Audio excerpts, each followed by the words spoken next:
Good morning. It's Dr. Mark, animal advocate, author, journalist, and speaker.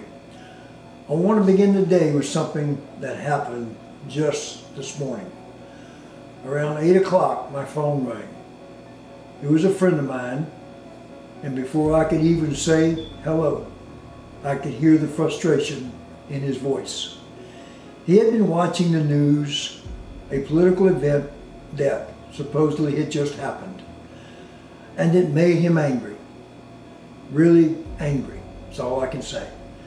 He told me what he saw, he told me what he heard, he told me who he blamed, and as he talked, I noticed something. This was early in the morning, and his day was already ruined. His peace was already gone. After he finished, there was a pause, and I asked him a simple question. Did any of that help you today? He got quiet.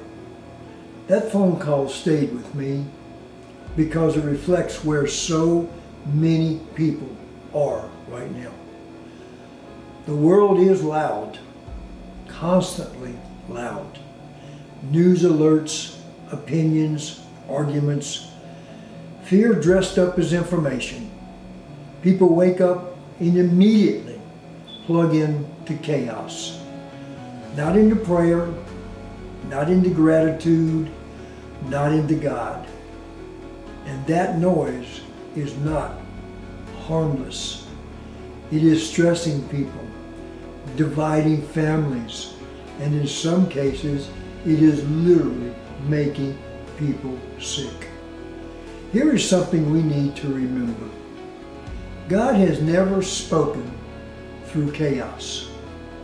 Scripture tells us in 1 Kings 19:11 through 12 that God was not in the wind, not in the earthquake, and not in the fire, but in a still, small voice.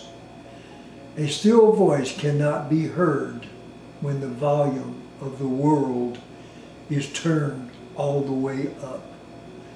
We have been conditioned to believe that if we are not constantly watching the news, somehow we are irresponsible or uninformed.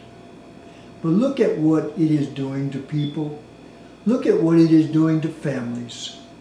Look at what it is doing to our compassion. Government is not your peace. Politics is not your peace. The news will never save your soul. God is still there. He has not moved. When we turn the noise down, something changes. We notice our families again. We notice people who are struggling. We notice animals who need food, water, shelter, and protection. That is where faith becomes action. Scripture tells us in Micah 6:8, what does the Lord require of you? To act justly, to love mercy, and to walk humbly with your God. Not to argue endlessly, not to live in constant outrage, but to live simply and to care deeply. So here is my encouragement today. Turn the news off. Put the phone down. Sit quietly, even if only for a few minutes. Then go help one person, help one animal. That is where peace returns. That is where God's voice becomes clear again. Thank you for listening. Keep your heart open, your compassion strong, and never walk past an animal that needs your help. This is Dr. McMorris. Good day, and God bless.